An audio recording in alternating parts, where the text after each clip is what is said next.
बच्चे नहीं आए इस तरह। हाँ चल रहा है। चलो तो प्रदीप कभी हाँ ओके।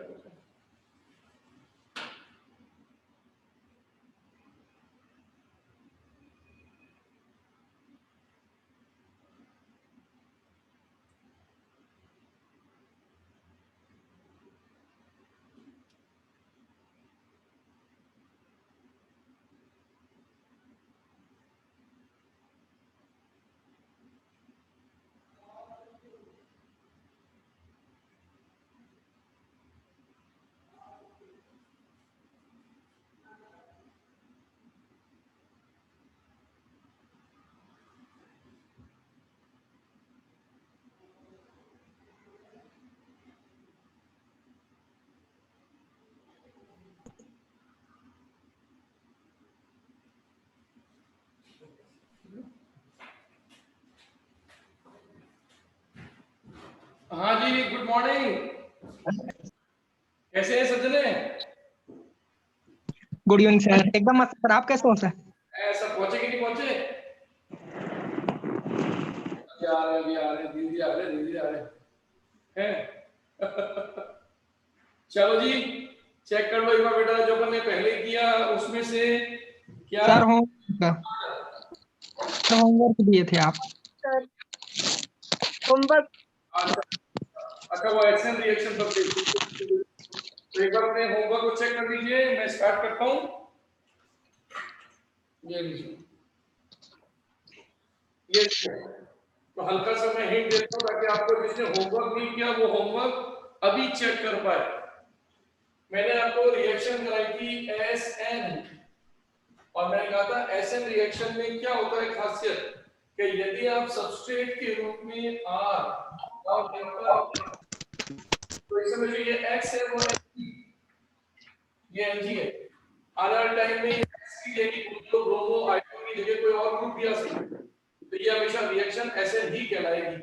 और फिर आपने एरो पर यहाँ पर न्यूक्लियोफाइल डाल दिया, चाहे वो न्यूट्रल अवस्था में हो या फिर वो नेगेटिवली चार्ज।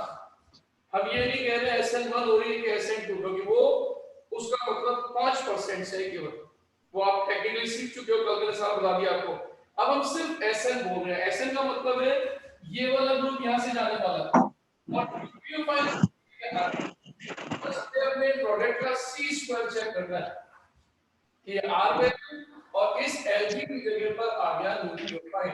तो इस समय ये तो है सबस्ट्रेट, समय रीएजेंट, और ये है इसका प्रोडक्ट। हमें ये C² चेक करना। ये C² का मैंने होमवर्क दिया था, तो आपको करना कुछ भी नहीं है, एरो पर जो न्यूक्लियोफाइल है उसको पहचानना। तो कल जो मैंने आपको होमवर्क दिया था, यदि उस होमवर्क को अपन चेक करें तो देखो मैंने आपके सामने लिखा था Rx, और मैंने एरो के ऊपर ये देखो यहां दे दिया था इस जगह पर केस। क्या मैंने दिया था? यस और नो? Yes sir. पहचानो, ये जो केसीएल होता है या सोडियम का साइनाइड होता है, ये नेचर में होता है आयनिक।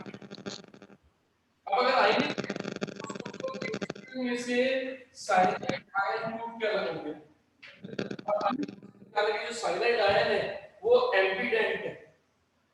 ये वाला भी न्यूक्लियोफाइल भाग है और ये वाला भी न्यूक्लियोफाइल है, यानी न्यूक्लियोफाइल का लोन पेयर वाला भी है और नेगेटिव वाला भी है।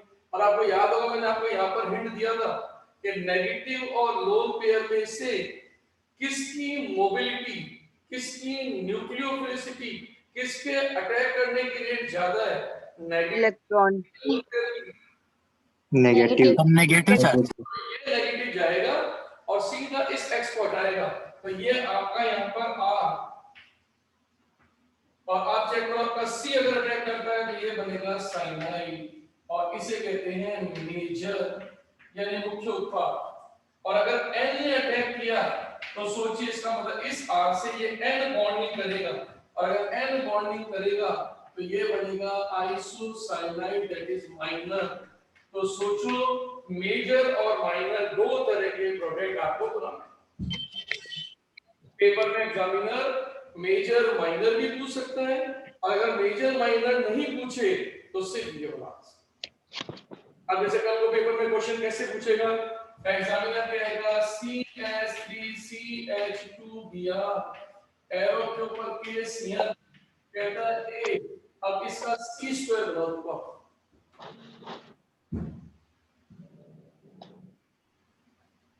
तो इसका C² में चेक करके देखो आपके सबस्ट्रेट के पास कुल कितने कार्बन, 8 साइनाइड, 2 कार्बन, और साइनाइड में कितने कार्बन, 1 तो 1 कार्बन, आपके प्रोडक्ट में कितने आएंगे, 3 कार्बन। आंसर अपने को 3 कार्बन का साइनाइड चेक करना, ये आंसर बिल्कुल सिंपल सा है। Yes sir. अब आप गौर से देखो, अगर एग्जामिनर ने रखा होता सिल्वर साइनाइड, ये सिल्वर साइनाइड, लेकिन सिल्वर साइनाइड की ब्रैकेट में एक चीज लिखी थी, क्या लिखा था बोलो, बताओ। सिल्वर साइनाइड के ब्रैकेट में आई नहीं लिखा था, इसके ब्रैकेट में क्या लिखा था, कोवेलेंट। कोवेलेंट। तो सोचो इसकी कोवेलेंसी के कारण ये एम्फीडेंट बनने में कम बनेगा, तो सोचो ऐसे में साइनाइड आयन नहीं निकलेगा ज्यादा, तो फिर लोन पेयर भी अटैक करेगा, लोन पेयर अटैक करेगा तो सोचो आपका असली प्रोडक्ट बनेगा NC। इसका मतलब ये बन जाएगा मेजर, और माइनर के अंदर बनेगा आपका RCN। तो इसका मतलब आपको ध्यान रखना है एक अटैक करने वाली स्पीशीज क्या है, अगर आयनिक लिया है तो नेगेटिव का अटैक मोस्ट या मैक्सिमम, और अगर आपने आइसोसाइनाइड बनाना है तो फिर सिल्वर का साइनाइड लेना पड़ेगा कोवेलेंस। इससे देखो आपके आंसर चेंज आ जाएंगे। तो आज के बाद जब AgCN डालोगे आइसोसाइनाइड बनेगा सबसे मैक्सिमम, लेकिन अगर साइनाइड डालोगे तो बनेगा साइनाइड। अब यही आपका नंबर 3, अगर आप ले लेते हैं पोटेशियम नाइट्राइट, तो पोटेशियम नाइट्राइट ऊपर आयनिक, अगर मैं इसको आयनिक फॉर्म में लिखूं तो देखो ये पोटेशियम नाइट्राइट है, यहां से बॉन्ड टूटेगा तो ये नेगेटिव एंड पॉजिटिव, तो इस आयनिक से जो एम्फीडेंट निकलेगा देखो वो एम्फीडेंट है नाइट्राइट आयन। देखो ये फिर चेक करो इसी साइनाइड की तरह इसके पास भी देखो दोनों के दोनों न्यूक्लियोफाइलिक सेंटर है, तो सोच के बताओ इस R के साथ ऑक्सीजन की बॉन्डिंग होगी या नाइट्रोजन की बॉन्डिंग होगी ज्यादा, ऑक्सीजन की मेजर, R, और ये ऑक्सीजन इसके साथ बॉन्डेड करेगा, तो एल्किल नाइट्राइट ये बनेगा मेजर, और अगर N बॉन्डिंग करेगा तो फिर आपका R, और N बॉन्ड करता है तो ये बन जाएगा नेट्रो। तो एल्किल नाइट्राइट मेजर और नाइट्रो एल्किन माइनर बन जाएगा। तो आज के पेपर में अगर एग्जामिनर KNO2 लिख दे तो समझ जाना हमें मेजर आंसर ये बनेगा, बिल्कुल इसी आयनिक की तरह इस आयनिक से भी बनेंगे एम्फीडेंट। अब सिल्वर साइनाइड जैसे कोवेलेंट था वैसे सिल्वर का नाइट्राइड भी कोवेलेंट है, ये सिल्वर का नाइट्राइड भी कोवेलेंट है। अब जब कोवेलेंट है तो देखो चेक करके देखो N भी इलेक्ट्रॉन दे सकता है और O भी दे सकता है। अब यहां दिमाग लगाओ, दोनों के पास लोन पेयर, अब नेगेटिव और लोन पेयर नहीं, तो लोन पेयर दोनों की मोबिलिटी एक जैसी, लेकिन अब दिमाग लगाओ किसके पास से लोन पेयर आसानी से डोनेट हो जाए, नाइट्रोजन के पास, क्योंकि नाइट्रोजन की इलेक्ट्रोनेगेटिविटी कम है, इसका मतलब ये आसानी से इलेक्ट्रॉन छोड़ेगा, इसका मतलब ये मोर न्यूक्लियोफिलिक है, तो इसका मतलब ये अटैक ज्यादा होंगे। तो सोचो जो इसका माइनर था वो इसका मेजर, और जो इसका मेजर था वो इसका माइनर है, क्योंकि अब की बार नाइट्रोजन का अटैक होगा तो आपका NO2 ज्यादा बनेगा। तो ये आपको समझदारी दिखानी है कि सर न्यूक्लियोफाइल तो डाले हमने, लेकिन यहाँ जितने न्यूक्लियोफाइल डाले उनमें से एम्फीडेंट कंडीशन होने के कारण हमें मेजर माइनर दो तरह के प्रोडक्ट आने चाहिए। तो बोले क्या ये होमवर्क का कांसेप्ट समझ में आ गया कि नहीं आ गया? Yes yes sir. और बताओ मैंने क्या दिया था इस होमवर्क में? CH3COON। सर व्हाट्सएप पे डाली हूँ, देखो ना। अच्छा, सोडियम एस्टेट। सर मैं भी डाली हूँ। सोडियम एसिटेट भी किया था। ये लो साहब, ये सोडियम, लिथियम एल्यूमिनियम हाइड्राइड। हाँ, तो एक दिया तो मैंने इसके अंदर सोडियम एसिटेट, ये लो साहब, यहाँ ऊपर लिख देते हैं, ये तो आप कर ही चुके हो, क्या डालूं मैं इसमें? Yes sir. यस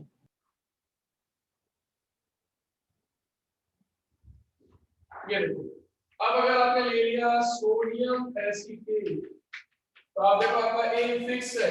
इस सोडियम एसिटेट में न्यूक्लियोफाइल कौन है? Oh my acetate. ये एसिटेट आयन, और ये जाके सीधा अटैक करेगा इस Cl पर या X पर, तो ये बनेगा R, और ये अटैक कर जाएगा OCO एंड आपका CH3, तो ये बन गया आपका प्रोडक्ट एस्टर। अब R की जो भी वैल्यू होगी वो यहाँ आ जाएगी, आपका नाम बन जाएगा मिथाइल या इथाइल या प्रोपाइल या ब्यूटाइल, जो भी आपने लिया है, और आगे एसिटेट।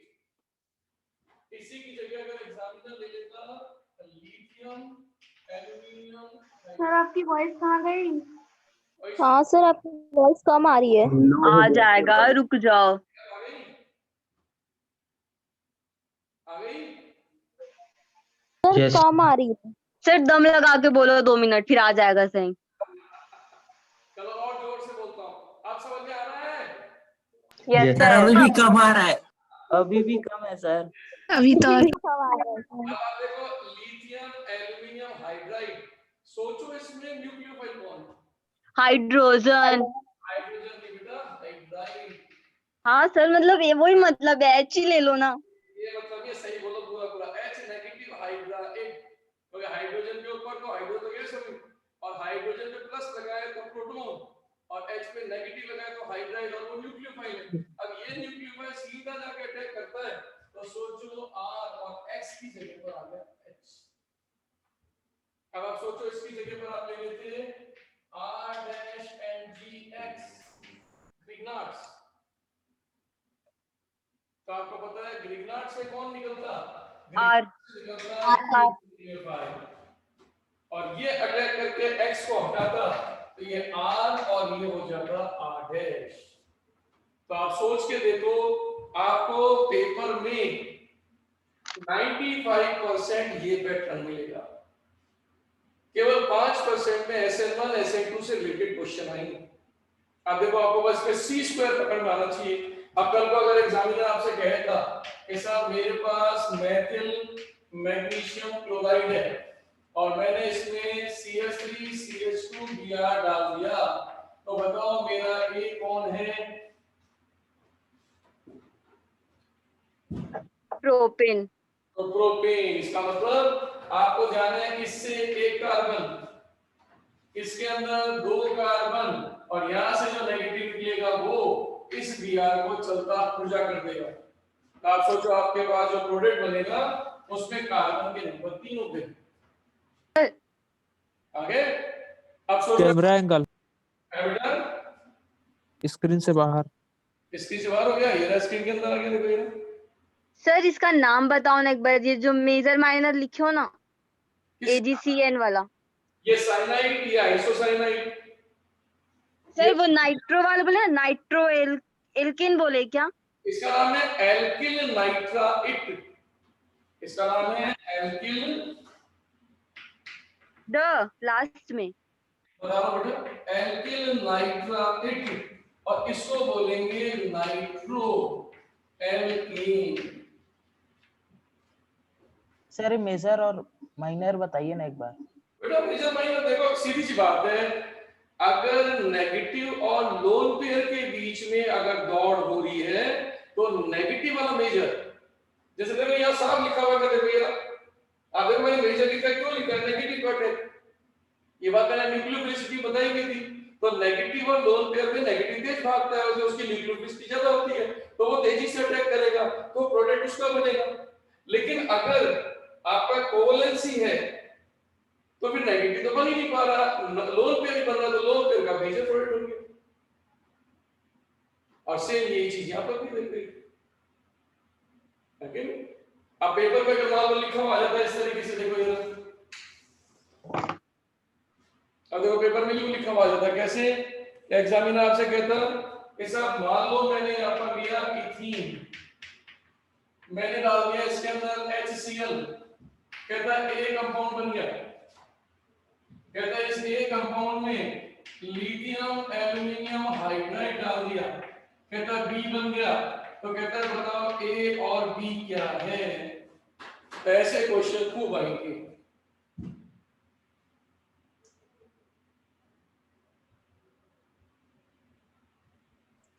एथेन। एथेन तो ये ना, एथेन बनेगा सर। ए क्या A? Ethyl chloride. Ethyl chloride, तो दो कार्बन इसके हो गए, इसके कारण कार्बन दो रहेंगे, इसके कार्बन भी कार्बन दो रहेंगे, यानी आपका आंसर ए और बी में दोनों दो दो कार्बन है। अब HCl का अटैक हुआ तो CH3CH2Cl, और आपके NH को डाला नीला NH, ये सिर्फ H नेगेटिव देगा, वो X को हटाकर RH बनाएगा, R आपके पास ये, इसका मतलब आंसर हो गया CH3 एंड CH3। तो अब मुझे सोच के बताओ, क्या आपको SN रिएक्शन का मतलब समझ में आ गया कि नहीं? Yes sir. तो इसे स्नैपशॉट कर लीजिए, फिर अपन आज आगे बढ़ते हैं।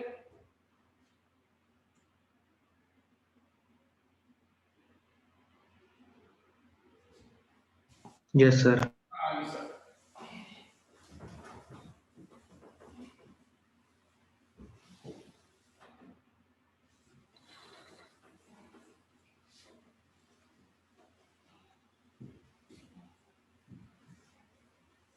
यस, अब आप देखिए इसके अंदर आपने जो जीआर बनाया था, अब उसकी रिएक्शन, तो रिएक्शंस ऑफ जीआर,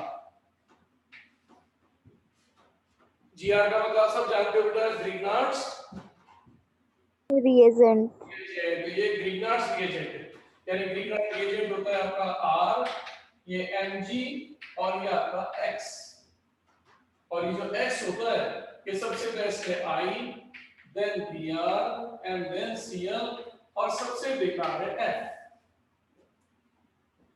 और R में छोटा रेडिकल जो भी लोगे आप, मैथिल एथिल प्रोपिल कुछ भी ले सकते हो। तो होता क्या है, सबसे पहले बनता कैसे?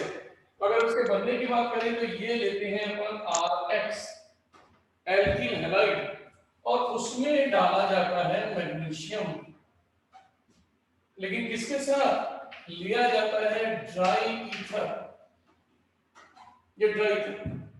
अब होता क्या है, ये जो Mg है वो दो इलेक्ट्रॉन को निकाल के बन जाता है मैग्नीशियम आयन, और ये मैग्नीशियम आयन इस एल्किल हैलाइड को तोड़ता है, जिससे आपका R, जिससे आपका X अलग हो जाते हैं।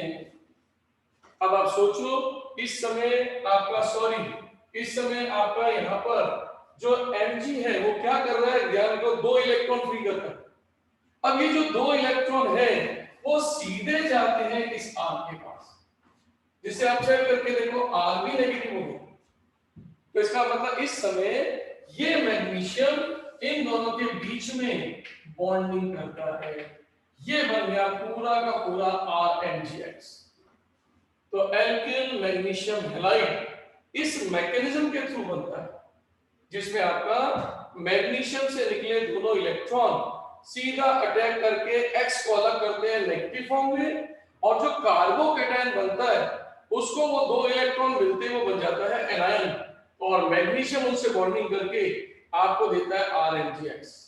अब इस समय ये कंपाउंड होता है अनस्टेबल, तो इस समय इसको स्टेबलाइज करने के लिए हम क्या डालते हैं, ये ईथर क्या करता है, अपने ऑक्सीजन से कोऑर्डिनेट बॉन्ड बनाता है। देखो ये अपने इलेक्ट्रॉन डोनेट करके कोऑर्डिनेट बॉन्ड बनाता है, देखो ROR, ये देखो ये कोऑर्डिनेट बॉन्ड, इससे ये स्टेबल या स्थायी Gr हो जाता है। इसीलिए हमेशा जब भी आप Gr बनाओगे मैग्नीशियम के साथ हमेशा ड्राई ईथर डलेगा। अब पॉइंट आएगा सर ड्राई ईथर क्यों, तो मैं आपको इसका आंसर अभी आगे दूंगा, क्योंकि अगर सिंपल कोई भी ईथर डालोगे तो नहीं।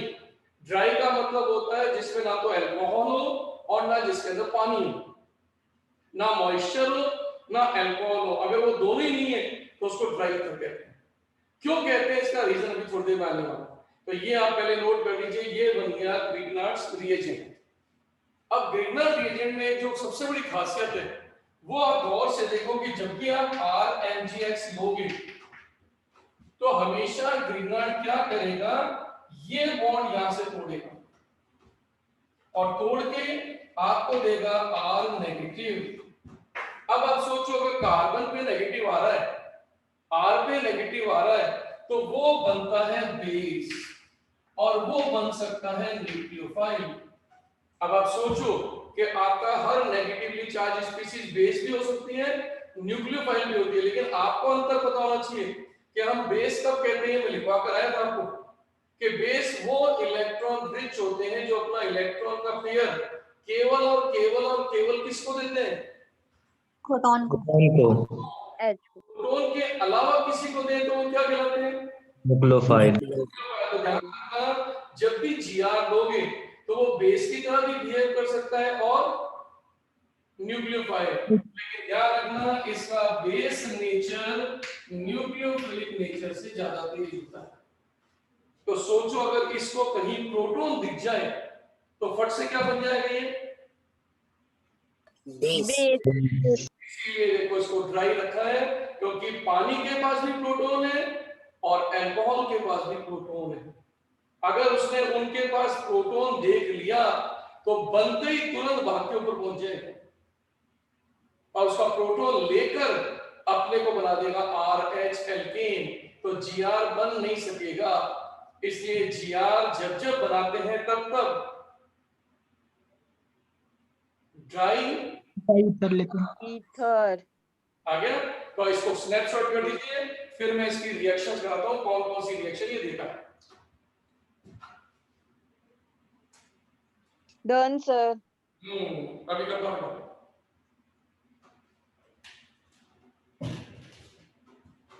ये लीजिए सर,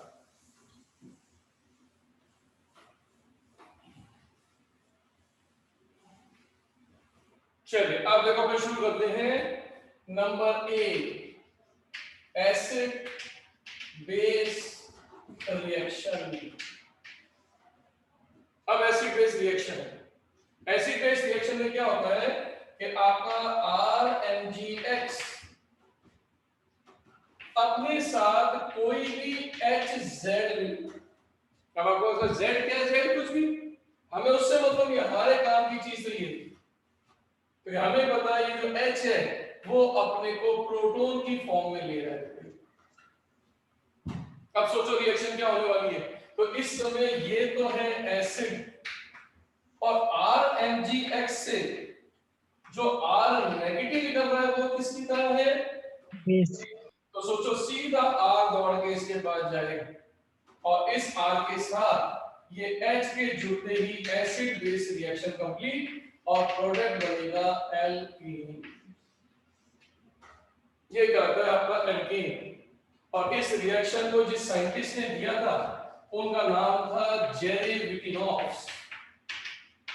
तो इसको हम जेरी विटिनॉफ्स रिएक्शन कहते हैं।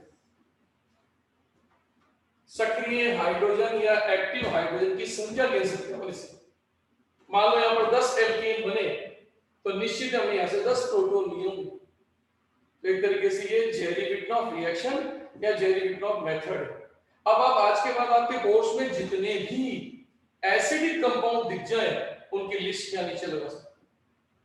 अब आपको कैसे, गौर से देखो, मान लो मैंने लिख दिया वाटर, मान लो मैंने लिख दिया अल्कोहल,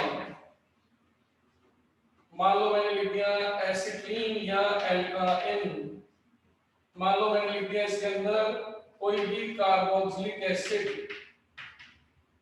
मान लो मैंने लिख दिया इसके अंदर थायो अल्कोहल, मान लो मैंने इसके अंदर लिख दिया सपोज करो साइक्लोपेंटाडाइआइन।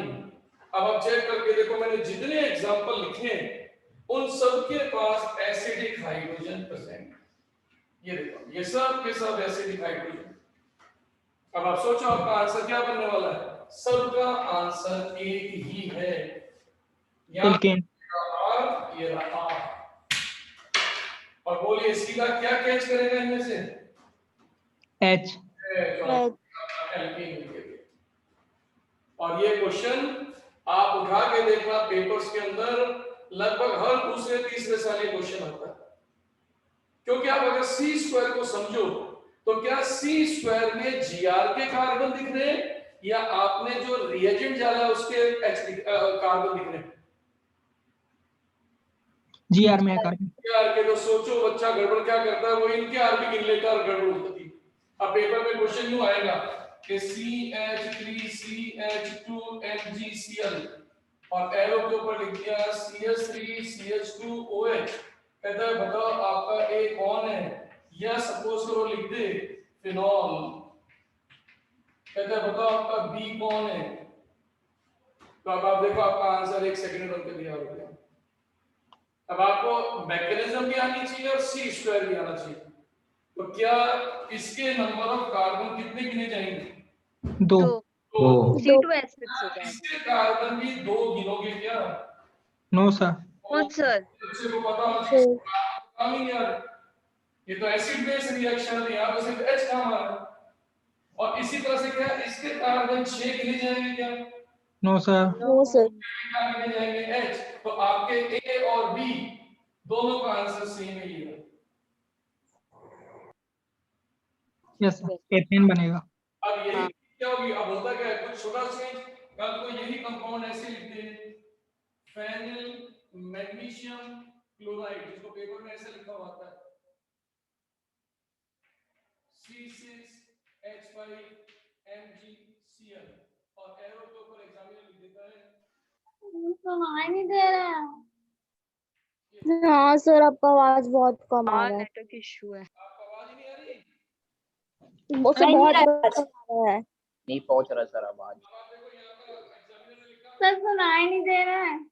अरे कान साफ कर लो ना एक बार। भाई तू अपना करना इस हिसाब से फिर बताना। मेरा है बात साफ है तभी तो मैं सुन रहा हूँ। सर माइक लगा लो ना एक बार। कान साफ करने से दे देगा सुनाई गारंटी। हाँ सुनाई देता। बायो वाला यार गारंटी लेना चाहिए। तो प्रैक्टिकल करके भी दिखा सकता हूँ। सर आपकी आवाज चुप हो जाओ, सर कुछ बोल रहे हैं। चुप हो जाओ चुप। मेरी आवाज सुनाई दे रही है? सर नहीं सुनाई दे रहा नहीं है। सर नहीं दे रहे, तो थोड़ी थोड़ी आ रही। दे रही है सर सुनाई। अरे सुनाई नहीं देता तो फिर तुम लोग समझते कैसे सर क्वेश्चन किए मुझे सुनाई दे रहा है कि नहीं, तो तुम लोग तो अरे बोले इशारे सुनाई इशारे इशारे इशारे समझ गए। अरे सारे सर की बात थोड़ी ना अरे समझते तुम लोग शांत रहोगे तभी तो सर को आवाज सुनाई देगा। जब आवाज ही नहीं आ रही तो कहाँ से सुनेंगे? चाहे जितना भी ईयरफोन लगाओ, ईयरफोन में आ जाएगी।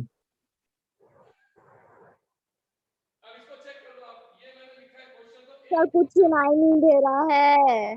चुप रहो ना तभी तो सुनाई देगा। अरे सर भाई 2 कुछ मिनट ये रुक बात जाओ भी है, आप। ये बात। अरे शांत रहो ना, वो तो बढ़ जाएगा। अब मेरे को बताओ ए क्या बनेगा?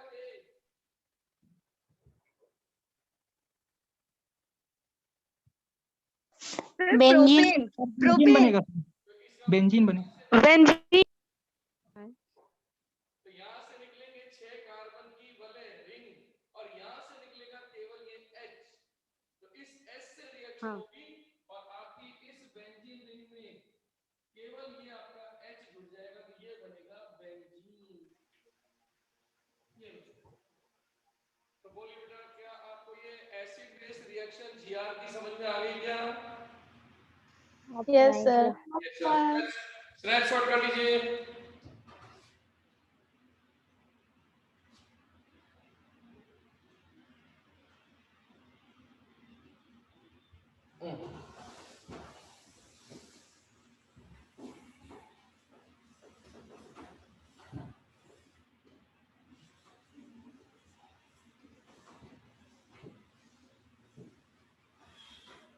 चलिए अब लेते हैं इसके अंदर नंबर सेकंड पार्ट,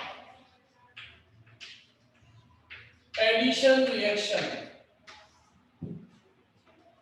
अभी अपन एडिशन रिएक्शन लेने जा रहे हैं और इस एडिशन रिएक्शन का नाम है न्यूक्लियोफिलिक एडिशन। ये एक न्यूक्लियोफिलिक एडिशन रिएक्शन है। कैसे न्यूक्लियोफिलिक एडिशन रिएक्शन है वो समझना। जैसे इस समय ये लिया गया है R Mg और ये X Gr और ये आपको दे रहा है इस समय R नेगेटिव, लेकिन अब की बार ध्यान रखना ये बेस नहीं है, अब की बार ये न्यूक्लियोफाइल। आप सोचना क्यों, रीजन बताओ क्यों, क्योंकि हम कोई भी कंपाउंड लेंगे उसमें एसिडिक एच नहीं होगा, क्योंकि जब एसिडिक एच होता है तब वो बेस होता है, और जब एसिडिक एच नहीं होता तो किसकी तरह काम करता है, न्यूक्लियोफाइल। अब कैसे, देखो मैं रिएक्शन दिखाता हूं। देखो नंबर 1, जैसे मान लीजिए मैंने यहाँ पर एरो के ऊपर डाल दिया C double bond O and ये लो, ये दोनों जगह मैंने छोड़ दी, तो इसको बोलते हैं एल्डिहाइड या इसको बोल सकते हैं कीटोन। अब देखो रिएक्शन कैसे होगी, यहां से निकला R नेगेटिव और ये R नेगेटिव एक न्यूक्लियोफाइल है, तो ये जाएगा इलेक्ट्रोफाइल के पास। तो सोचो इस समय इस कार्बोनाइल में डेल्टा नेगेटिव O पर है, डेल्टा पॉजिटिव आपके C पर है, तो सोचिए इस कार्बन और ऑक्सीजन में से इलेक्ट्रोफाइल कौन है जिसको ये अपना इलेक्ट्रॉन दे सकता है? क्या ऑक्सीजन को देगा या कार्बन को देगा? कार्बन को। R जाके सीधा कार्बन पे अटैक करेगा, तो सोचो जो आपका प्रोडक्ट बनने जा रहा है उसमें पाई का इलेक्ट्रॉन ऑक्सीजन पे शिफ्ट हो जाएगा और ये आपका Gr का R यहां जुड़ेगा और ये आएगा नेगेटिव, ये बन गया O नेगेटिव। हालांकि 11th क्लास में होते तो ये वाला जो Mgx है वो यहां बैठा देते थे, लेकिन अभी 12th में आप या 13 में हो तो मत बैठो, क्योंकि अभी इसका हमें और आगे बढ़ना है। तो सोचो ये जो O नेगेटिव बना, अब इसका कर दीजिए हाइड्रोलाइसिस, जल अपघटन। तो जब इसका हाइड्रोलाइसिस करोगे तो सोचो इस समय ये नेगेटिव एक बेस बन के प्रोटॉन पिक कर लेगा, इसको कहते हैं फिर एसिड बेस रिएक्शन। तो सोचो जैसे ये नेगेटिव इस प्रोटॉन को पकड़ेगा, आप सोचिए आपका प्रोडक्ट क्या बन गया, OH हो जाएगा। तो सही है, O से OH हो गया और ये Gr और आपका आंसर हो गया अल्कोहल। तो आपको आप दिमाग लगा के सोचो, आज के बाद जब पेपर में ये रिएक्शन आएगी तो इतनी बड़ी रिएक्शन मत करना, ये वाली चीज गायब कर देना।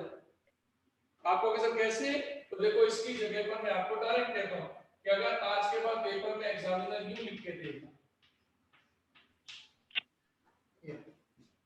अब यूं लिख के देगा, अब यूं लिख के देगा तो आप तुरंत समझ जाना कि ये C और ये O, यहां तो जुड़ेगा आपका R और ये H। बस एक सेकंड का आंसर।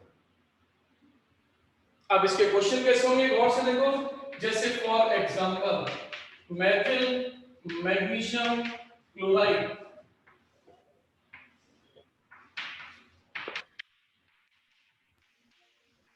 सर स्क्रीन के बाहर है।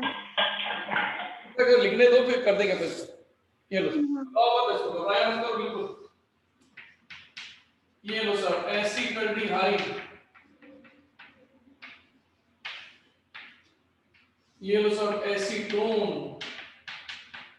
अब अपने C² से आप चेक करके देखो, तीनों आंसर आप चेक कर सकते हो।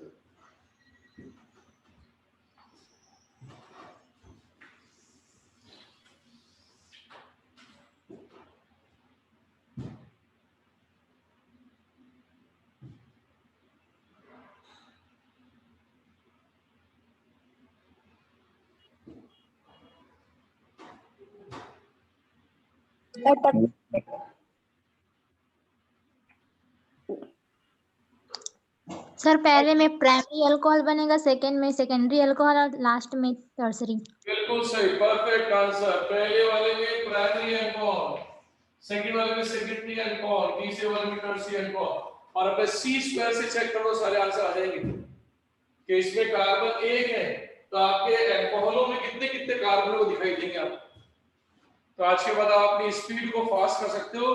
तो अब आप सोचो, अगर आप आंसर बनाओगे तो आप कहोगे जब फॉर्मल्डिहाइड के साथ रिएक्शन हुई तो HC एंड ये H और ये O का OH हो गया और ये CH3 में जुड़ गया, तो देखो ये प्राइमरी अल्कोहल। और इसी तरह से इसके साथ रिएक्शन हुई तो CH3C और H ये O, तो यहाँ पर तो जुड़ गया आपका H और ये CH3 नीचे, तो देखो ये सेकेंडरी अल्कोहल है। और जब किसी कीटोन के साथ रिएक्शन हुई तो CH3CCH3 एंड O, इस O के पास H और ये CH3 की वैल्यू आ गई, देखो टर्शियरी अल्कोहल। तो आज के बाद फिक्स हो गया बिल्कुल कि जब भी कोई भी फॉर्मल्डिहाइड लोगे, जीआर कोई सा भी हो बनेगा प्राइमरी, एल्डिहाइड कोई सा भी लो बनेगा सेकेंडरी, और कीटोन कोई सा भी हो बनेगा टर्शियरी। बस आज के बाद अपना C² याद करो और अच्छे से आंसर को पास। तो ये कराती है न्यूक्लियोफिलिक एडिशन रिएक्शन। अब देखो यही रिएक्शन अगर मान लो हम कार्बन डाइऑक्साइड से कर दें, ये देखो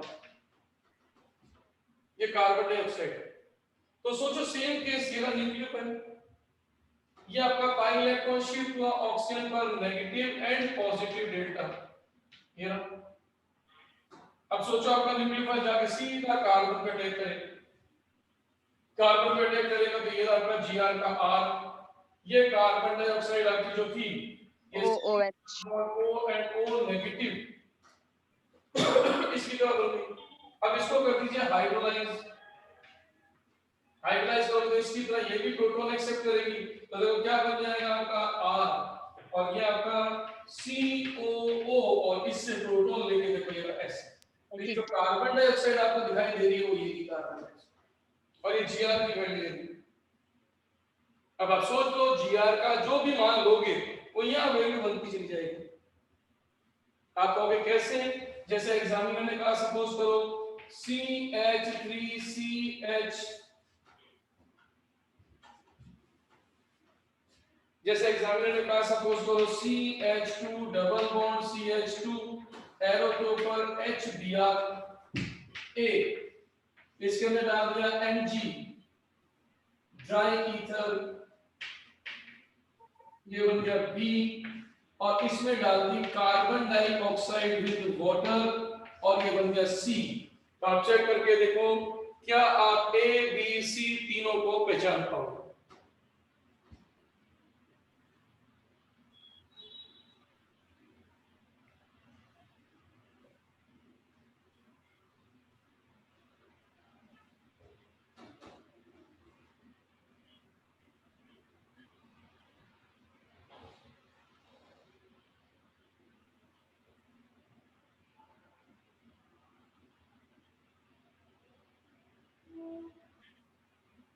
सर लास्ट में एसिटिक एसिड बनेगा ना? लास्ट में एसिटिक एसिड कैसे बन सकता है बेटा? C² लाओ, इसमें कितने कार्बन? प्रोपेनोइक एसिड बनेगा। इसमें आपके नंबर ऑफ कार्बन 2, क्या इसमें नंबर ऑफ कार्बन कितने आएंगे? 2 और इसमें नंबर ऑफ कार्बन कितने आएंगे? 3 इसमें कितने आएंगे? B में 2 उसमें सर 2 दो आएगा, उसमें बात का बोल। यहाँ पर भी कितने होंगे? 2। लेकिन कार्बन डाइऑक्साइड में कार्बन है तो ये एक कार्बन जो है वो इसमें जुड़ जाएगा तो 2 और 1 ये 3, इसका मतलब इसका एसिड बनेगा। अब क्या क्या बना तो आपको पता है, इसमें जब HBr डालोगे तो CH3 CH2 एंड Br, ये आंसर है देखो ये रहा A का। और Mg से रिएक्शन करोगे तो बनेगा CH3 CH2 MgBr। और अगर आप CH3 CH2 MgBr की रिएक्शन कार्बन डाइऑक्साइड से की तो CH3 CH2 और जो कार्बन डाइऑक्साइड थी वो एसिड में बदल गई, तो आंसर होगा प्रोपेनोइक एसिड। तो बोलिए क्या बेटा न्यूक्लियोफिलिक एडिशन Gr का समझ में आया कि नहीं आया? Yes sir. तो इसको स्नैपशॉट कर लीजिए ये न्यूक्लियोफिलिक एडिशन, फिर मैं अलग किनारे करता हूं।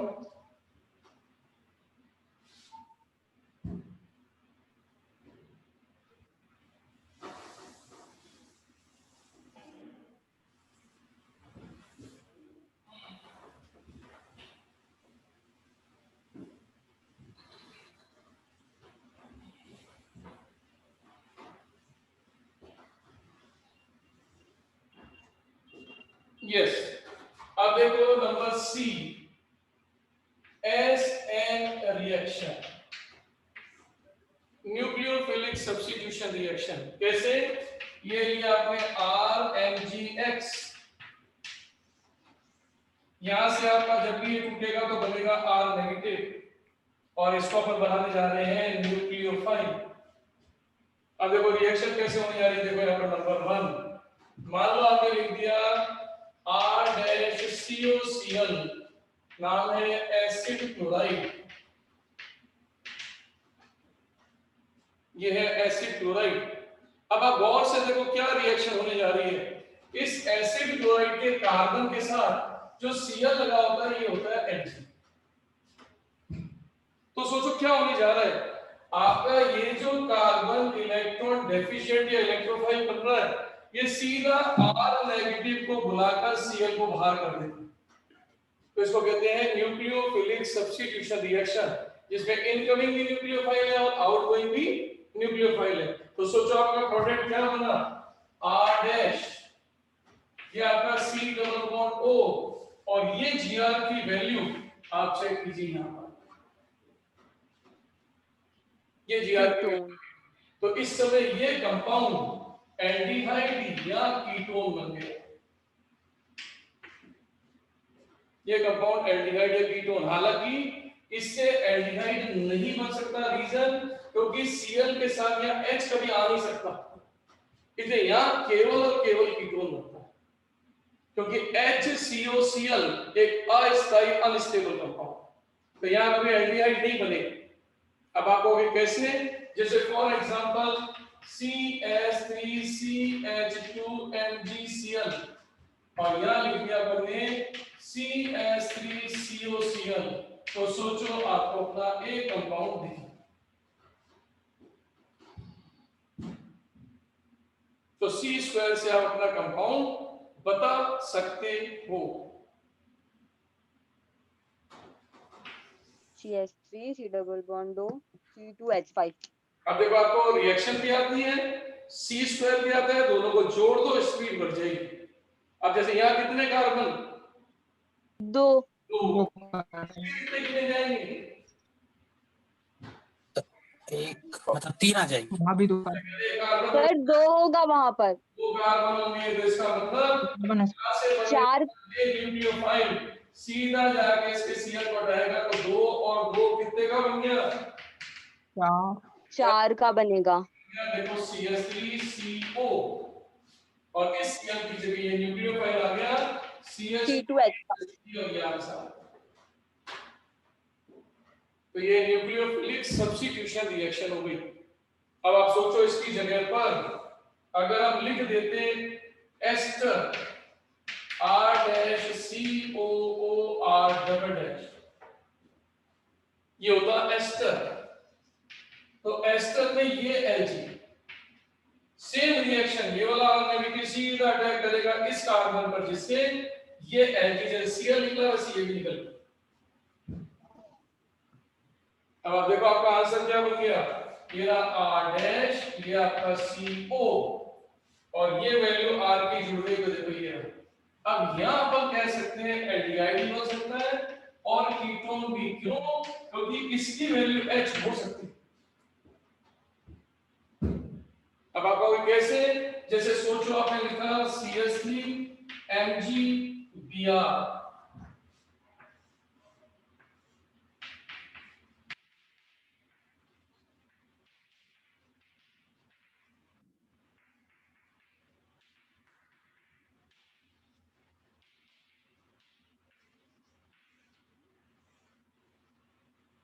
ये। अब ये आपका क्वेश्चन अगर पेपर में आता है तो आप इसका आंसर क्या बना सकते हो वो आपको देखना आना चाहिए। पहले वाला एसिटल्डिहाइड। तो आपको C स्क्वायर समझ में आ गया, तो आप चेक कर सकते हो कि सीधी सी बात है इस Gr में कार्बन एक ही काउंट होगा और दूसरा वाला प्रोपिनल्डिहाइड, दूसरा वाला उसमें आपको मैकेन की भी नॉलेज होनी चाहिए, तो आपको आइडिया रहेगा ये कार्बन गिने नहीं जाएंगे क्योंकि ये तो Lg के कार्बन है, बाहर निकल जाएंगे, सिर्फ कार्बन ये रहेंगे। देखो ये जो, तो ये आपका H, ये आपका CO और ये ग्रुप जाके जुड़ गया, तो सोचो आपका आंसर बन गया एसिटल्डिहाइड। ये देखो आपका आंसर,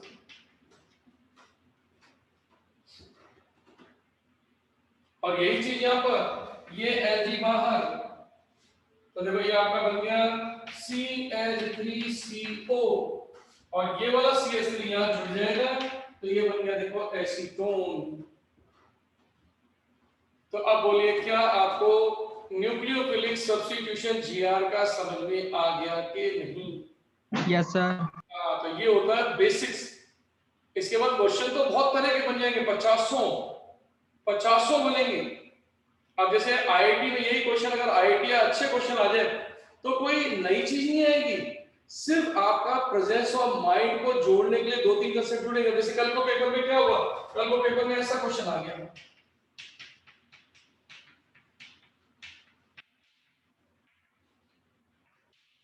ये आईआईटी लेवल के जैसे क्वेश्चन होते हैं या समझदारी के क्वेश्चन ऐसे होते हैं। देखो ये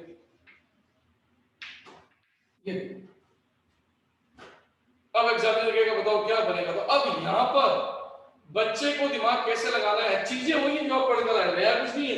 लेकिन सोचो आंसर कैसे होगा। अब की बार आपका mg इसके साथ भी gr बना सकता है, इसके साथ बना सकता है, लेकिन आपको अच्छे से पता है, मैं शुरू में लिख कर आया था कि cl बेस्ट है कि br बेस्ट है।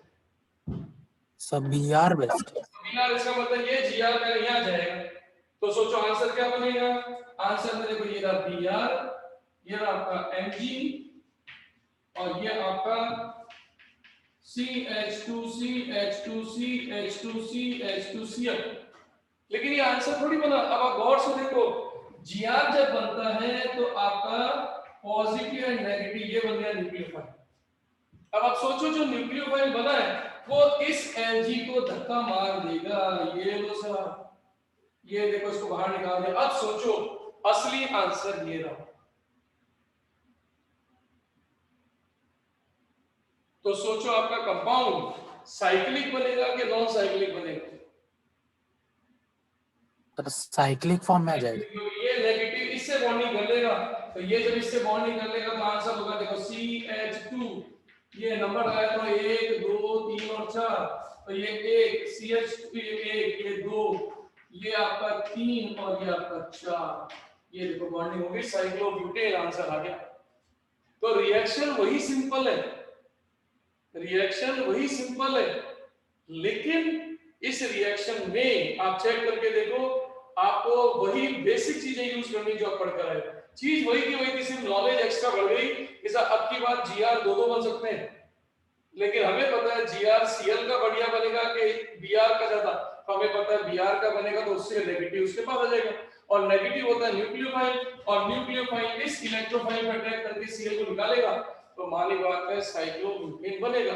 तो यहाँ हमें थोड़ा सा एक्स्ट्रा सोचना चाहिए। अच्छे क्वेश्चन करोगे तो ऐसे क्वेश्चन भी आएंगे, और अपन सिंपल क्वेश्चन करेंगे तो ये सिंपल पैटर्न की। तो नोट कर लीजिए इसको स्नैपशॉट, फिर अपन आगे बढ़ते हैं।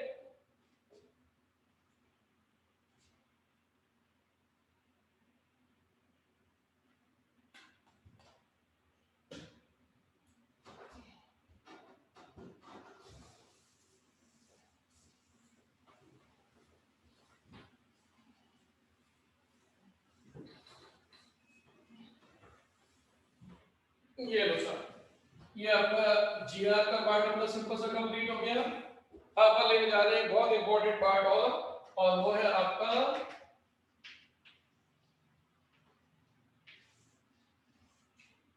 Hello form. आप सब जानते हो बेटा, हेलो फॉर्म बोलते हैं CH(X)3, जहां आपके X की वैल्यू अगर क्लोरो भी तो क्लोरोफॉर्म, ब्रोमोइड तो ब्रोमोफॉर्म, और आई भी तो आइडोफॉर्म। तो क्लोरोफॉर्म, ब्रोमोफॉर्म, आइडोफॉर्म, फ्लोरोफॉर्म सब अवेलेबल। तो ये आपका हेलो फॉर्म आपके पास हो गया। अब पॉइंट आता है सर ये बनता कैसे, तो इसको बनाने के लिए क्या ट्रिक बनेगी, लेकिन उस ट्रिक को करने से पहले हमें इसकी मैकेनिज्म आनी चाहिए। तो सबसे पहले मैं आपके सामने यहाँ पर मैकेनिज्म का पार्ट ले रहा हूँ। सर फ्लोरीन क्यों नहीं लिए? ले सकते ना, मना क्या है ये लो, अच्छा। मना किया, मैं तो बोल दिया ना, बोला ना मैंने, तो बिल्कुल ले सकते हैं बेटा, क्लोरोफॉर्म भी होता है। नहीं सर, कभी कभी कुछ कुछ जगह नहीं लेते ना, इसलिए पूछी कि लेंगे कि नहीं करके। क्या अवेलेबल है, बनता है इसमें एसिडिक नेचर में बनता है। अब आप देखो इसमें कैसे रिएक्शन होती है पहले समझना। इसकी रिएक्शन किस तरह से होगी आप समझना। इस रिएक्शन में होता क्या है कि आपके पास ये एक कार्बोनाइल कंपाउंड, ये मैं कर देता हूं आर। आर का आपकी मान है, आपकी चॉइस है, कुछ भी रखो। एग्जामिनर एच रखे, दिया मतलब मैथ्यू रखे, एथिल रखे, कुछ भी रखे, हमें इससे मतलब नहीं है। हमें तो इसके अल्फा के ऊपर 3 एच चाहिए, ये चाहिए हमें।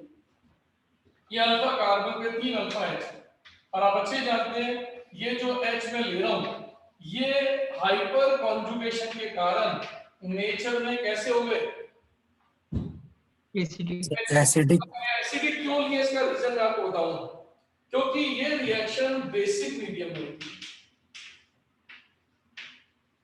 ये लो बेसिक मीडियम।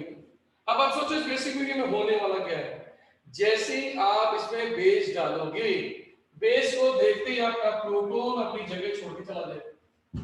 अब आप सोचो अगर आपके प्रोटॉन ने जगह छोड़ दी तो ये आपका H, ये आपका H, ये आपका C और ये आपका R, और यहाँ आ जाएगा नेगेटिव चार्ज। तो यहाँ से प्रोटॉन तो निकल गया और प्रोटॉन निकल कर इस OH के साथ वाटर की फॉर्म में भरा। अब आप सोचो ये जो बना ये बना आपका कार्बन एनायन। अब ये जो कार्बन आयन बना वो इस समय क्या काम कर रहा है मैं आपको क्लियरिफाई करूं। वो इस समय एक न्यूक्लियोफाइल, और आपको ध्यान है न्यूक्लियोफाइल जो होते हैं वो इलेक्ट्रोफाइल को अपना इलेक्ट्रॉन देते हैं। अब हम इसमें कौन सा इलेक्ट्रोफाइल डालने जा रहे हैं, तो हम इसमें इलेक्ट्रोफाइल डालने जा रहे हैं हैलोजन। ये डालने जा रहे हैं क्लोरीन या ब्रोमीन या आयोडीन या फ्लोरीन कुछ भी।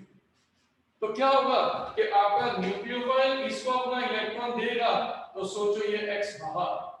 अब प्रोडक्ट क्या बना, ये H, ये C डबल बॉन्ड और ये R, और देखो इस एक H की जगह पर X,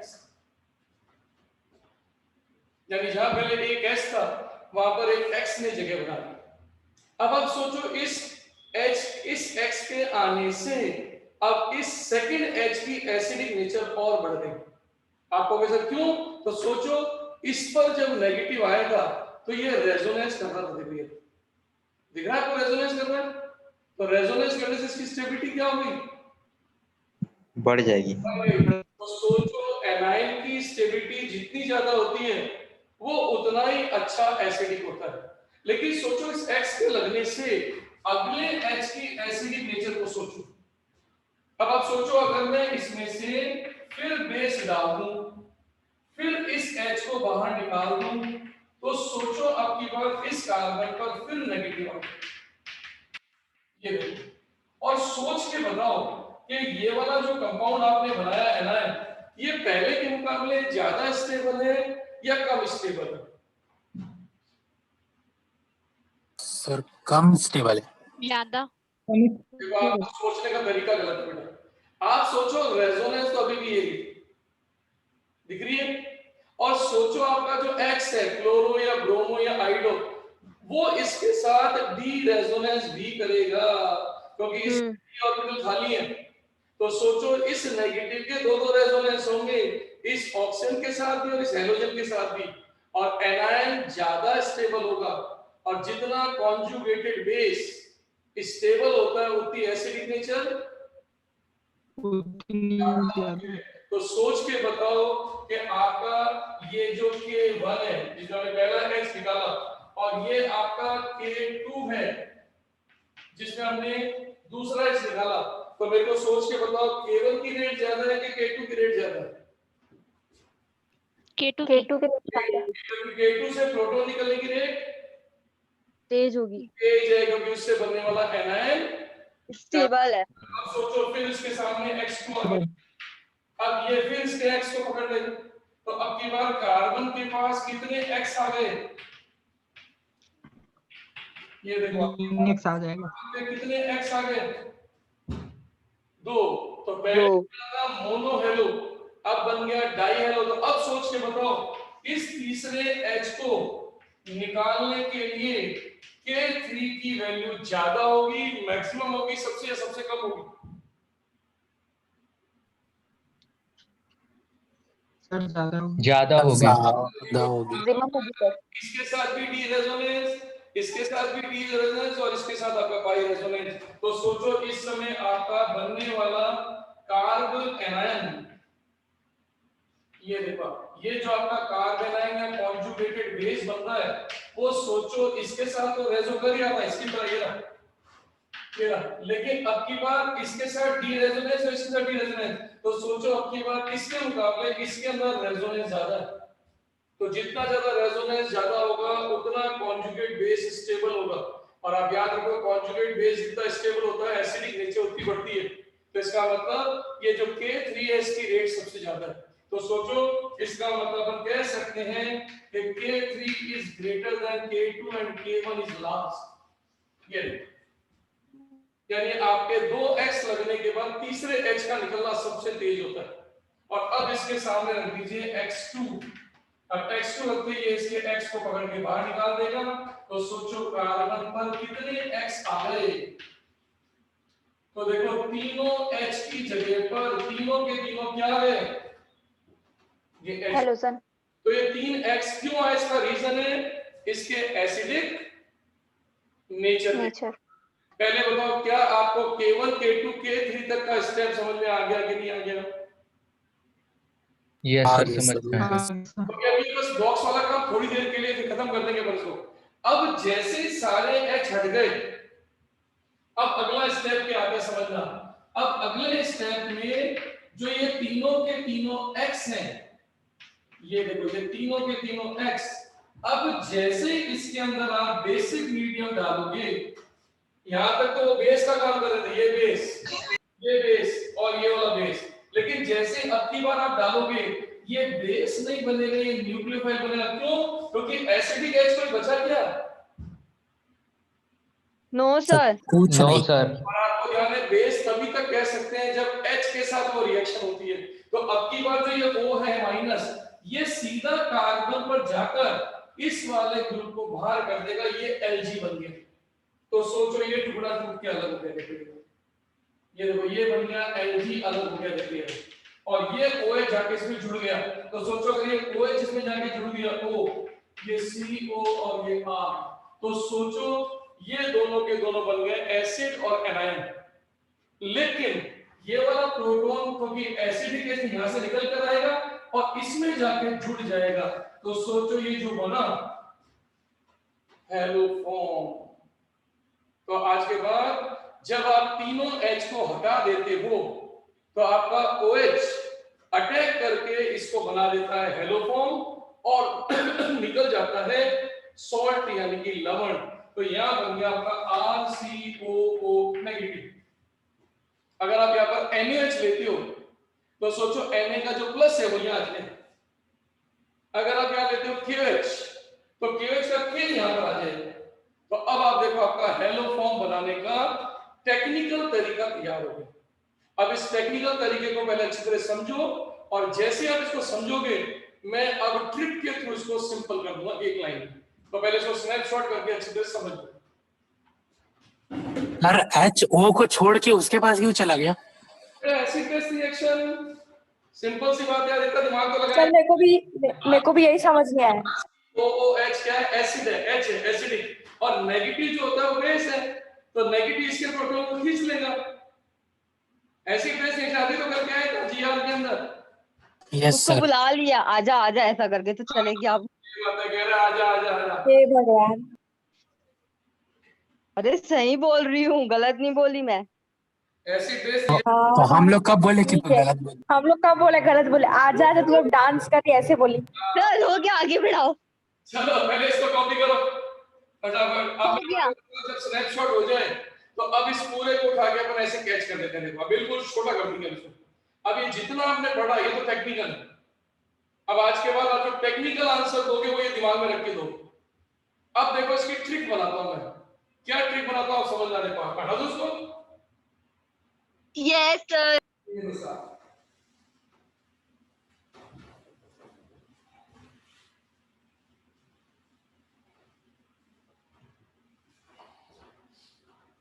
यस अब देखो आपके सामने हेलोफॉर्म रिएक्शन की ट्रिक, ताकि आज के बाद जो C² है उसका आंसर फटाफट निकल जाए। C²। तो सोचे कैसे? आप सोचिए हेलोफॉर्म बनाने के लिए एरो पर आपको बेस मिलेगा, आप समझ सकते हो बेस की फॉर्म में एग्जामिनर आपको NaOH लिख के दे सकता है, बेस के ऊपर यहाँ पर आपको KOH लिख के दे सकता है, तो आपको सब पता है ये सब के सब बेस है। प्लस यहाँ पर लिख के देगा आपको H2 क्लोरीन या ब्रोमीन या आयोडीन, ऐसे लिख के देगा। देखो आपको बेस का भी काम पता है क्या, X2 का काम भी आपको पता है, फिर मैकेनिस्टिक कराया है, या फिर हो सकता है एग्जामिनर इन दोनों की रिएक्शन करा दे। अब इन दोनों की रिएक्शन करा दे तो NaOH के साथ जब X2 मिलाओगे तो बन जाएगा NaOX। अब देखो इसमें पता चल रहा है बेस और इसमें पता चल रहा है हेलोजन, तो पेपर में NaOX भी लिखा हो सकता है हाइपो, ये OH की जगह पर NaO और X की जगह पर ये, या फिर एग्जामिनर सिंपल इसको O negative hypo halide ion यानी ये रहा बेस, इसको रिप्रेजेंट कर रहा है, ये रहा X हैलोजन को रिप्रेजेंट। तो आज के बाद इनमें से कोई भी एक चीज एरो पर लिखी हुई आ सकती है, तो समझ जाना वो रिएक्शन कौन सी रिएक्शन है, हेलोफॉर्म। दूसरी बात, यहां पर एग्जामिनर आपको अल्कोहल दे सकता है, ये लो देखो आपका अल्कोहल, आपको सर अल्कोहल क्यों दे दिया, तो सोचिए अल्कोहल देने से हमें एक एक्स्ट्रा पद करना पड़ेगा, क्योंकि अल्कोहल जो होता है यदि उसको ऑक्सीडाइज, क्योंकि हाइड्रोजन ऑक्सीडाइज भी करता है, ये ऑक्सीडाइजिंग रिएजेंट भी है, तो वो इसके दोनों एच पकड़ के खींच के निकाल दे, तो सोचो हमारे को जो चाहिए वो कंपाउंड मिल जाएगा। ये अल्फा के ऊपर कितने एच आ गए, 3। K1 K2 K3 तीनों कर सकता है, yes no, yes yes sir. अगर एग्जामिनर अल्कोहल दे तो अल्फा पर कम से कम एक एच होना चाहिए ताकि इसका ऑक्सीडेशन होकर ये बन सके, और बीटा में कितने एच होने चाहिए सर 3, क्योंकि वही 3 एच आगे जाकर K1 K2 K3 के लायक होने चाहिए। तो आजकल पेपर में अल्कोहल भी दे सकता है एग्जामिनर और आपको एल्डिहाइड कीटोन भी दे सकता है, तो अल्कोहल भी इसके लिए जरूरी है या इसके अलावा एल्डिहाइड या कीटोन भी जरूरी है। अब अपने दिमाग का यूज करना शुरू करो। नंबर 1 सबसे पहले दिमाग लगाओ, अगर ये कंपाउंड बनके तैयार हो गया तो K1 K2 K3 करते करते करते यहाँ तीनों H की जगह 3 क्या आ जाएंगे, X, और जैसे 3 X आएंगे ये बॉन्ड टूट जाएगा, टूटा था बॉन्ड, यस सर। बॉन्ड का कार्बन क्या बन जाएगा CH और जो बच गया वो हिस्सा क्या बन जाएगा, ये आपका R जो बॉक्स में लिखा है, प्लस आपका ये CO और ये आपका O नेगेटिव। आज के बाद ये C² अपने को आना चाहिए कि चाहे आप कितने भी कार्बन का कंपाउंड ले लो, एक कार्बन का क्लोरोफॉर्म ब्रोमोफॉर्म आइडोफॉर्म तो बनेगा ही, और जितने कार्बन बच गए उसका सॉल्ट बन जाएगा। आप कहोगे कैसे, तो पेपर में क्वेश्चन कैसे आएगा समझना, पेपर में ऐसा लिखा हुआ आएगा CH3 CH2 CO CH3 arrow के ऊपर NaOH प्लस I2 या NaOI और पूछेगा A प्लस B बताओ क्या है। अब आपकी मैकेनिज्म भी आपके पास है और आपके पास ट्रिक भी आपके पास है और C² भी आपके पास। सर प्रोपेन का लवड़ बनेगा सोडियम वाला और CH3 बनेगा। बस देखो एक सेकंड में आंसर हो गया।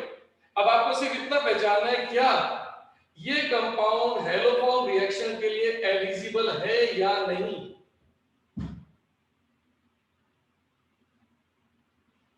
क्या है सर, है सर। क्योंकि हमें अल्फा पर K1 K2 K3 के लिए कितने चाहिए, 3। तो सोचो इसके पास ये भी अल्फा ये भी अल्फा, तो कौन सा वाला अल्फा हमारे काम का है सर राइट वाला, CH3 वाला। 3H, इसका मतलब टोटल 4 कार्बन में से ये हिस्सा टूट जाएगा और ये हिस्सा चला जाएगा इसके अंदर, क्या बनाएगा बोलो CH3 आइडोफॉर्म। CH3 एक कार्बन, और कितने कार्बन रह गए 3 कार्बन। कौन से रह गए CH3 CH2 CO, तो ये आपका CH3 CH2 एंड CO और ये लग गया O- और ये रहा सोडियम, तो बन गया सोडियम प्रोपेनॉइड। अब बताओ क्या आपको हेलोफॉर्म रिएक्शन या आइडोफॉर्म टेस्ट, अब इसको आइडोफॉर्म टेस्ट क्यों बोलते हैं, क्योंकि इसका कलर होता है येलो, और ये येलो कलर का सॉलिड है, ठोस है, तो आपकी टेस्ट ट्यूब में पीले रंग का टुकड़ा दिखेगा कि नहीं दिखेगा? दिखेगा। दिखेगा। क्योंकि तो कलरलेस था, ये भी कलरलेस था, लेकिन इसका कलर पीला है, तो जिसमें भी पीला कलर आ जाए तो निश्चित वो बन क्या रहा है, हाइडो आइडोफॉर्म। और इस आयोडोफॉर्म। आइडोफॉर्म टेस्ट, तो आज के बाद आइडोफॉर्म टेस्ट कौन कौन देगा वो आपको नॉलेज यहाँ से या फिर राइटिंग मैकेनिज्म से। अब आप सोच के देखो, अगर मैं पेपर में ऐसा लिख देता,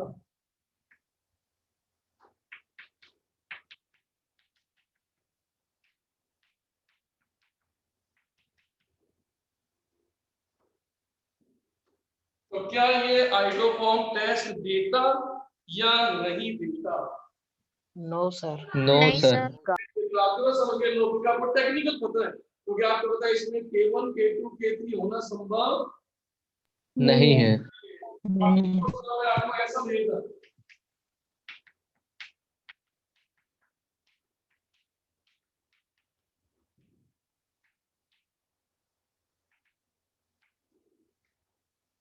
क्या ब्रोमोफॉर्म बनता, यस और no? Big no. No sir. तो आप तुरंत समझ गए नो, क्योंकि आपको टेक्निकल पता है कि इसमें K1 K2 K3 होना संभव पॉसिबल नहीं है। K1 K2 यहाँ होता है, जबकि यहाँ पर हटने लायक एच कितने हैं? दो। इस वाले में भी कितने एच हटने लायक हैं? सट्टू तो इसका मतलब chloroform bromoform iodoform reaction show नहीं करेगा। तो सोचो जिस बच्चे को ये नॉलेज है, उस दिन एग्जामिनर आपसे कहेगा पेपर में कि सर मेरे पास एक बोतल में 2 पेंटेनॉल है और एक बोतल में 3 पेंटेनॉल है, मैं दोनों को कैसे पहचानूंगा? तो आपका बहुत सिंपल सा आंसर होगा, कौन सा टेस्ट कर लो? Iodoform test. और आइडोफॉर्म टेस्ट पॉजिटिव देगा, कौन दिखाएगा, कौन दर्शाएगा? ए वाला। ए वाला। तो आप ए वाला। क्योंकि ए वाला। आपकी कंडीशन पूरी आ रही देखिए, ये K1 K2 K3 इसमें दिखाई देगा, जबकि क्या इसमें आइडोफॉर्म टेस्ट होगा क्या? No sir. No sir. अब सोचो पेपर में ऐसा लिखा हुआ है कि सर मेरे पास मेथिल अल्कोहल है और मेरे पास एथिल अल्कोहल है, कहता है बताओ कौन सा वाला आइडोफॉर्म टेस्ट देगा? सेकंड वाला। तो आपको दिमाग यहाँ फर्स्ट वाला। अल्कोहल में चेक करने का तरीका है कि बीटा पर अल्फा अल्कोहल ताकि वो निकल के ये बन जाए, और बीटा पर कितने एच होने चाहिए? 3 कम से कम। तो सोचो क्या methyl alcohol K1 K2 K3 के लायक बन सकता था क्या? No sir. No sir. ये बनता मैथिल अल्कोहल में अगर मैं 2 एच निकालूं, एक यहाँ से एक यहाँ से, ये ना, तो ये बन जाएगा, और ये टेस्ट नहीं देगा। जबकि इसको देखो, अगर मैं इसको आगे ऑक्सीडाइज करूं तो एक एच यहाँ से निकलेगा, एक एच यहाँ से निकलेगा, तो बनेगा क्या? ये बनेगा आपका एसिटल्डिहाइड। तो ये बन जाएगा, ये ऑक्सीडाइज होकर क्लोरीन से ये बन जाएगा। अब सोचो K1 K2 K3 हो सकता है कि नहीं? यस सर होगा। अब मुझे बताओ क्या आपको ये हेलोफॉर्म टेस्टिंग या क्लोरोफॉर्म टेस्टिंग समझ में आई कि नहीं? Yes sir.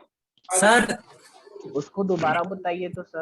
आप दोबारा बताने का मत क्या करो बेटा, क्योंकि दोबारा बताने का सारा काम एनर्जी से हो गया बेटा। आप दोबारा चेक करो, पढ़ो, नहीं आए तो मेरे को मैंने बहुत सिंपल तरीके से समझाया बेटा, ये दोबारा बोलने की सर वो सी ये मत बोलो गलत तरीके से। आप हमेशा आपका आदत बना के बैठे हो क्योंकि पहले तो समझना ही नहीं है। सर जब दोबारा करेंगे तो मेरे को समझना तो गलत तरीका है। आप थोड़ा दिमाग लगाओ बेटा। आपको मैंने बहुत ही सिंपल लैंग्वेज बोला है कि जब भी कोई अल्कोहल दे तो अल्फा पर H क्यों जरूरी है, क्योंकि वो H इस OH के H के साथ मिलकर ऑक्सीडाइज होकर CO बन जाएगा ये, और CO बनते ही अल्फा पर 3H एसिडिक हो जाएंगे और केवल K2 K3 करेंगे। तो सोचो क्या वो ऐसा केस इसमें हो सकता है क्या? तो ये थोड़ी खोज आप करो, क्योंकि आप अगर अपना दिमाग नहीं लगाओगे बेटा तो वेरी सॉरी टू से कि फिर अपनी स्पीड नहीं आएगी, बिना स्पीड के नीट या कोई जेईई से जेईई एडवांस क्रैक नहीं हो सकता। आपको ये तो याद छोड़ दो बेटा, रिपीट करो सर ये करो, ये मत बोला करो। आप अच्छे समझ लो, फिर आपको नहीं आए तो अगले दिन मुझे कहो सर वो चीज थोड़ा याद बताइए क्या सर ये चीज लोग कैसे करनी, ये तरीका अपनाओ। तो मेरी बात को समझना बेटा, और आप इस तरीके से अपने आप को प्रोग्रेस में ला सकते हो। जबकि मैंने बहुत इजी वे में समझाया है। मेरे हिसाब से अब आज के बाद आप उस लायक हो चुके हो कि बता पाओगे कि कौन आइडोफॉर्म टेस्ट दे सकता है, कौन आइडोफॉर्म टेस्ट नहीं दे सकता। क्या मैं होप करूं मेरी बात समझ आ गई?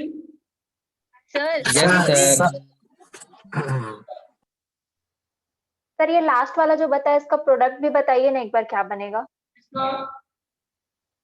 ये जो CH3CH2OH वाला, नहीं ऊपर में जो बताया अभी। अब आप सोचो, अब जैसे अल्कोहल में आप ये डालोगे OH और X2, तो X2 क्या करेगा, इसको ऑक्सीडाइज करके ये बना देगा। अब ये बनाएगा तो सोचो इसमें कार्बन कितने हैं, तो सी का पकड़ो कितने कार्बन, 2। तो सोचो इसमें केवल K2 K3 आएगा। इसका मतलब ये टूट कर क्या बन जाएगा और ये टूट कर क्या बन जाएगा, CHX3 एक बनेगा और एक क्या बनेगा, भाई आपने R वैल्यू तो चेंज की, इस R की जगह मैंने S लगा दे दिया, CH3 ये रहा CH3, इसमें कोई रहा CH3 ये रहा CO और R की जगह मैंने S, तो वो H यहाँ आके तो मैं H यहाँ लिख दिया, यहाँ H लगा दूं तो देखो आपका आंसर वही कोई। तो आपको तो कुछ भी नहीं करना, सिर्फ R वैल्यू जितना दिया गया, अब जैसे पेपर पे सपोज वैसा लिख आ जाएगा।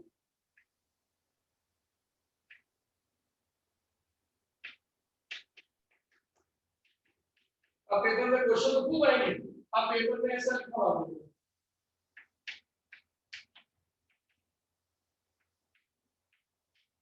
अब देखो ये लिखो, अब आप सोच के देखो क्या ब्रोमोफॉर्म बनेगा, यस और नो? बनेगा। तो आपको पता है बनेगा, इसका मतलब ये रहा K1 K2 K3 है, इसका मतलब ये हिस्सा क्यूब के तो क्या बन जाएगा, ब्रोमोफॉर्म। ये देखिए CH ये CH और X ये रहा, तो ये रहा दिया ब्रोमोफॉर्म। अब बच गए आपके पास कितने सेट, ये बचे, तो ये रहा आपका R वैल्यू देखिए। अब ये R वैल्यू से क्या कहते हैं, ये बेंजीन, ये रहा आपका C डबल बॉन्ड O और O नेगेटिव, लेकिन यहाँ K है तो यहाँ लगा दो 3। आप देखो आप आंसर। तो क्या मेरी बात समझ में आ गई?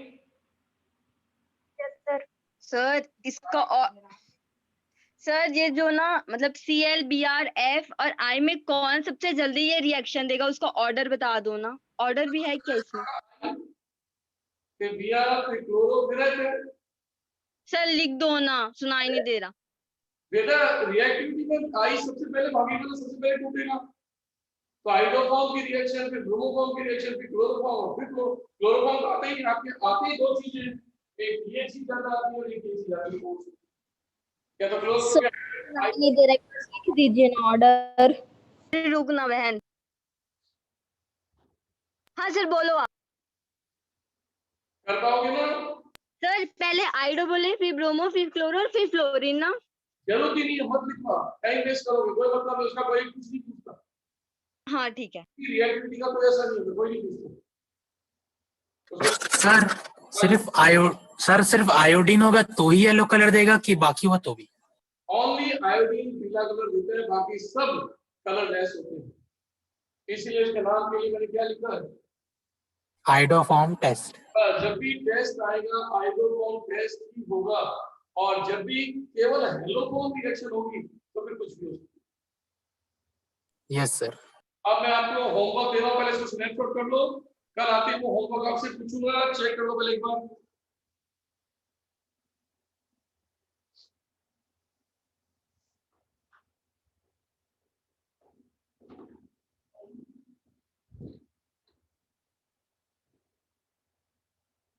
यस, तो ये मैं आपको होमवर्क दे रहा हूँ, नोट कर देना। नंबर 1,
एक तो होमवर्क मैंने आपको ये दिया है, दूसरा मैं आपको जो होमवर्क दे रहा हूँ उसका मैं हिंट दे रहा हूँ, उस हिंट से समझना। सोचिए आपको यहाँ पर मैंने लिख के दे दिया एक्वस, ये मैं रिएक्शन आपको करा चुका हूँ एसएन रिएक्शन में, एसएन रिएक्शन में एक्वस पीएच। ये तो आपको मैंने क्या दिया था, ध्यान रखना, मैंने आपसे कहा था यदि कार्बन के पास कोई एक्स प्रेजेंट है तो ये एलजी। तो सोचिए आपका क्यूएच का क्या हिस्सा आकर या वाटर का क्या हिस्सा आकर इसको हटाएगा? OH। OH। तो सोचिए एक्स की जगह पर कौन आ गया?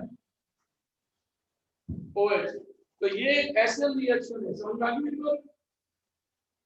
तो आपको आपको एग्जांपल तो दे रहा हूं, उसमें कुछ सी स्क्वायर निकाल के लाना है कि मैं आपको यहाँ कंपाउंड दूंगा क्या और आपको प्रोडक्ट क्या बनेगा वो सोच के लाना है। जैसे नंबर 1 मैंने आपको दिया CH3 CH2 Cl, एरो के ऊपर एक्वस QH, ये आंसर क्वेश्चन।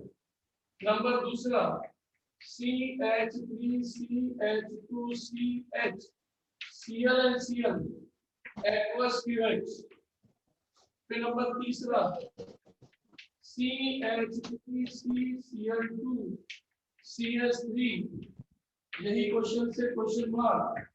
देन मैंने आपको दिया CHCl3, यहाँ पर एक्वस OH आपका क्वेश्चन, और यहाँ दिया CCl4 एक्वस QH। तो आपको कल ये सब के आंसर निकाल के लाने हैं, कल अपन डिस्कस करेंगे। Okay dears and best of luck.